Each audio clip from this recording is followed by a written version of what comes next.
Hello friends, आज हम RRB NTPC and group D को लेकर यहाँ पर 100 क्वेश्चंस की पीडीएफ स्टार्ट करने जा रहे हैं। तो एक भी क्वेश्चंस मिस ना कीजिएगा। अगर आप चैनल पर पहली बार विजिट कर रहे हैं तो चैनल को लाइक शेयर सब्सक्राइब जरूर कीजिएगा। चलिए अपनी सीरीज शुरू करते हैं। तो हमारा पहला क्वेश्चन है, एनिलिडा ग्रुप में मुख्यतः कौन से जंतु आते हैं? तो एनिलिडा ग्रुप में जोंक और केंचुआ आता है। ऑर्थोपेडा ग्रुप में मुख्यतः कौन से जंतु आते हैं? तो ऑर्थोपेडा ग्रुप में तिलचट्टा, मच्छर, खटमल, मक्खी इत्यादि आते हैं। नेक्स्ट, मोलस्का ग्रुप के अंतर्गत मुख्यतः कौन से जंतु या कीट आते हैं? तो मोलस्का ग्रुप के अंतर्गत घोंघा और सीपी आता है। इकाइनोडर्मेटा संघ के अंतर्गत कौन से जंतु आते हैं? तो तारा मछली, बेटिल स्टार और समुद्री खीरा आता है। नेक्स्ट, मानव का पाचन क्रिया का प्रारंभ कहाँ से होता है? मनुष्य का पाचन क्रिया का प्रारंभ मुख से होता है। कहाँ से? मुख से होता है। शिराओं द्वारा कौन सा रक्त प्रवाहित होता है? तो शिराओं द्वारा अशुद्ध रक्त प्रवाहित होता है और ध्वनि द्वारा शुद्ध रक्त प्रवाहित होता है। ध्वनि द्वारा शुद्ध रक्त प्रवाहित होता है। कौन सा विटामिन जल में घुलनशील होता है? तो बी और सी जल में घुलनशील होता है और वसा में घुलनशील KEDEA कीड़ा। याद रखिएगा। सोडियम का कार्य क्या है? तो सोडियम का कार्य रक्त दाब नियंत्रित करने में सहायक होता है। पोटेशियम का कार्य क्या होता है? यह हृदय की धड़कन और नाड़ी संस्थान के कार्यों में संचालित करता है। ग्लूकोज बिना ऑक्सीजन की उपस्थिति में मांसपेशियों में प्रतिक्रिया कर क्या बनाता है? लैक्टिक अम्ल बनाता है। ग्लूकोज बिना ऑक्सीजन की उपस्थिति में अगर बैक्टीरिया या यीस्ट से प्रतिक्रिया कर ले तो इथाइल अल्कोहल बनाएगा। ऑक्सीजन की उपस्थिति में ग्लूकोज की प्रतिक्रिया होती है तो क्या बनता है? अगर ऑक्सीजन की उपस्थिति में ग्लूकोज की प्रतिक्रिया होगी तो कार्बन डाइऑक्साइड और जल का निर्माण होता है। एनिलिडा में उत्सर्जन उसके किस उत्सर्जी अंग द्वारा होता है? तो नेफ्रिडिया के द्वारा होता है। मूत्र का पीएच मान क्या होता है? 6 होता है।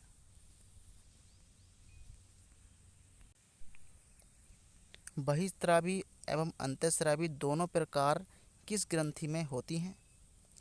तो अग्न्याशय या पैनक्रियाज ग्रंथि में। तो अग्न्याशय या पैनक्रियाज ग्रंथि में होता है। पीयूष ग्रंथि या पिट्यूटरी ग्रंथि को किस अन्य नाम से जाना जाता है? तो मास्टर ग्रंथि के नाम से इसको जाना जाता है। स्प्रिंग को अपनी सामान्य लंबाई पर वापस लौटने के लिए लगने वाला बल क्या कहलाता है? तो प्रत्यानयन बल कहलाता है। नेक्स्ट, पौधों के लिए सबसे अच्छा उर्वरक कौन सा है? तो कंपोस्ट। पेट्रोलियम किस प्रकार की चट्टानों में पाया जाता है? अवसादी चट्टानों में पाया जाता है। गुब्बारों को उड़ने के लिए काम में लाए जाने वाली गैस कौन सी है? हीलियम। DDT का उपयोग किस रूप में किया जाता है? कीटनाशी में किया जाता है। इथेनॉल के अत्यधिक सेवन से कौन सा अंग प्रभावित होता है? तो यकृत प्रभावित होता है। सभी अम्लों में अनिवार्य रूप से पाए जाने वाले पदार्थ क्या कहलाते हैं? हाइड्रोजन कहलाते हैं। आग लगने तथा फैलने की सबसे कम संभावना किस वस्त्र में होती है? तो सूती वस्त्र में आग लगने और फैलने की संभावना सबसे कम होती है। लोहे का सबसे महत्वपूर्ण स्रोत कौन सा होता है? हरी सब्जियां सबसे महत्वपूर्ण स्रोत होती हैं लोहे की। गैसोलीन को किसके साथ मिश्रण करके गैसोहॉल बनाया जाता है? तो इथाइल अल्कोहल के साथ बनाया जाता है। तत्कालिक ऊर्जा या शक्ति के लिए धावकों को कौन सा पदार्थ दिया जाता है? तो ग्लूकोज दिया जाता है। मानव जाति के लिए ओजोन परत क्यों महत्वपूर्ण है? ये परावैंगनिक किरणों को रोकने के लिए एक रक्षा आवरण बनाती है, ओजोन परत।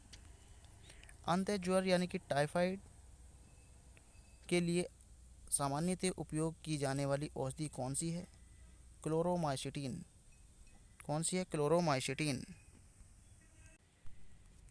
गैस की लौ की सबसे गर्म हिस्से को क्या कहते हैं? तो गैस की लौ की सबसे गर्म हिस्से को ज्योतिहीन कहते हैं। ज्योतिहीन। सोने का शुद्ध रूप कितने कैरेट का होता है? 24 कैरेट का। सिनेवार किसका अयस्क है? पायरे का अयस्क है। शरीर के ताप का नियंत्रण किसके द्वारा होता है? हाइपोथैलेमस के द्वारा होता है। लाल अस्थि मज्जा में किसका निर्माण होता है? आरबीसी का निर्माण होता है, यानी कि लाल रक्त कणिकाओं का निर्माण होता है। कशेरुक दंड में कितनी हड्डियां पाई जाती हैं? तो 33 हड्डियां पाई जाती हैं। बीसीजी का पूरा नाम क्या है? बेसिलस कैलमेट ग्यूरिन, इंग्लिश में भी bacillus Calmette Guérin. Athlete foot नामक रोग किससे होती है? तो कवक से होती है। दमा नामक रोग किससे होता है? कवकों के द्वारा होता है। फाइलेरिया नामक रोग किस कारण से होता है? यानी कि कृमि वर्म की कारण होता है। जब एक वस्तु की गतिज ऊर्जा दुगनी कर दी जाती है तो उसकी गतिज ऊर्जा चौगुनी बढ़ जाती है। नेक्स्ट, सूत्रकणिका को अन्य किस नाम से जाना जाता है? माइटोकॉन्ड्रिया के नाम से जाना जाता है। वट वृक्ष पादपों को किस वर्ग में आते हैं? वट वृक्ष आवृतबीजी के वर्ग में आते हैं। फ्लेम ऑफ द फॉरेस्ट यानी कि वन की ज्वाला का अर्थ क्या होता है?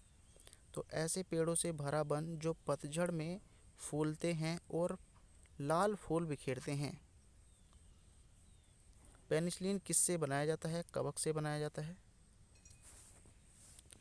लाइकेन को दो जीवधारियों का सहजीवी साहचर्य समझा जाता है। वो दो जीव कौन कौन से हैं? कवक और शैवाल। वो दो जीव कवक और शैवाल हैं। आमतौर पर संश्लेषित वृद्धि माध्यम और बेकरी में काम में लाया जाने वाला एगार किससे प्राप्त होता है? बेकरी के काम में लाया जाने वाला एगार शैवाल से प्राप्त किया जाता है। लौंग किससे प्राप्त होती है? पुष्पकली से प्राप्त होती है।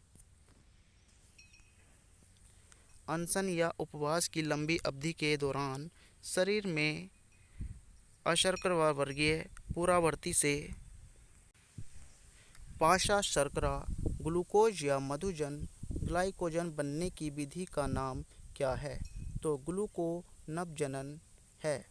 जीवधारियों में पाए जाने वाला कौन सा यौगिक है जिसमें भरपूर मात्रा में फास्फोरस पाया जाता है? तो न्यूक्लिक में भरपूर मात्रा में फास्फोरस पाया जाता है। भारत में केंद्रीय धान अनुसंधान केंद्र कहाँ स्थित है? यानी कि कटक में स्थित है, उड़ीसा। किस वैज्ञानिक को प्रकाश संश्लेषण पर कार्य करने के लिए नोबेल पुरस्कार मिला? तो मेलविन कैल्विन को नोबेल पुरस्कार मिला। पदार्थ के संचय से मांसपेशी में थकावट होती है। तो लैक्टिक अम्ल के कारण मांसपेशियों में थकावट हो जाती है, क्योंकि लैक्टिक अम्ल हमारी मांसपेशियों में जम जाता है, इस वजह से थकावट महसूस होने लगती है। किन रुधिर कोशिकाओं की मदद से रोगों के प्रति प्रतिरोध पैदा होता है? लसीकाणु लिम्फोसाइट के कारण प्रतिरोध पैदा होता है। मनुष्य में लाल रुधिर कणिकाओं के जीवन काल की अवधि कितनी होती है? 120 होती है, 120 दिन। सिरा रक्त को ऑक्सीकरण के लिए फेफड़ों तक किसके द्वारा ले जाया जाता है? तो फुफ्फुस ध्वनि के द्वारा ले जाया जाता है। कृत्रिम गुर्दा किस सिद्धांत पर कार्य करता है? तो अपोहन यानी कि डायलिसिस सिद्धांत पर कार्य करता है।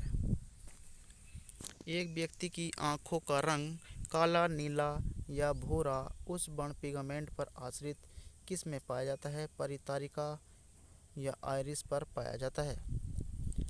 जब आँख में धूल चली जाती है तो कौन सा हिस्सा सूजकर गुलाबी हो जाता है? नेत्र श्लेष्मला या कंजंक्टिवा सूजकर लाल हो जाता है, गुलाबी हो जाता है। बच्चे के दूध पीते समय स्तनों में दूध का निष्कासन किसकी मदद से होता है? ऑक्सीटोसिन की मदद से होता है। निषेचन सामान्यतः कहाँ होता है? डिम्ब वाहिनी नली में निषेचन होता है। कृत्रिम वीर्य सेचन के उद्देश्य से वृषभ वीर्य को किस में संचित किया जाता है? द्रव नाइट्रोजन में कृत्रिम वीर्य को संचित रूप से रखा जाता है। किस पादप का पुष्प सबसे बड़ा होता है? तो रेफलेशिया का सबसे बड़ा होता है और सबसे छोटा वुल्फिया का होता है। असत्य फल मुख्य रूप से कौन कौन होते हैं? असत्य फल नारियल और कटहल होते हैं। किसी वृक्ष की आयु कैसे पता चलती है? तो बालय को गिनकर किसी वृक्ष की आयु का पता लगाया जाता है। जो पेड़ को काटकर जो उसकी बलय होती हैं उसको गिनकर उस वृक्ष की आयु का पता लगाया जा सकता है। जल संवर्धन हाइड्रोपोनिक्स क्या है? जल संवर्धन हाइड्रोपोनिक्स बिना मिट्टी के पादप उगाना हाइड्रोपोनिक्स कहलाता है। किस वैज्ञानिक को आनुवंशिकी का पिता कहा जाता है? ग्रेगर मेंडल को कहा जाता है। किसी बच्चे का लिंग निर्धारण किससे होता है? पिता के गुणसूत्रों के कारण बच्चे का लिंग निर्धारण होता है। मनुष्यों में गुणसूत्रों की संख्या कितनी होती है? तो 46 होती है। जो लोग मक्का को मुख्य अनाज की तरह आहार में लेते हैं उनमें किस विटामिन की कमी की संभावना रहती है? तो विटामिन B1 की कमी की संभावना उनमें रहती है। किसी सदिश का परिमाण कभी भी नहीं हो सकता, ऋणात्मक नहीं हो सकता। कपास रेशा किससे प्राप्त होता है? तो बीजों से प्राप्त होता है। ताजे निकले मूत्र में कोई खास गंध नहीं आती, लेकिन कुछ समय बाद उसमें अमोनिया जैसी तेज गंध आने लगती है। क्यों? क्योंकि जीवाणु द्वारा यूरिया अमोनिया में बदल जाता है। किस मछली में सल्क नहीं होते? तो कैटफिश मछली में सल्क बिल्कुल भी नहीं होते। ज़्यादातर मछलियाँ जल में क्यों नहीं डूबती? वातावश्य के कारण नहीं डूबती।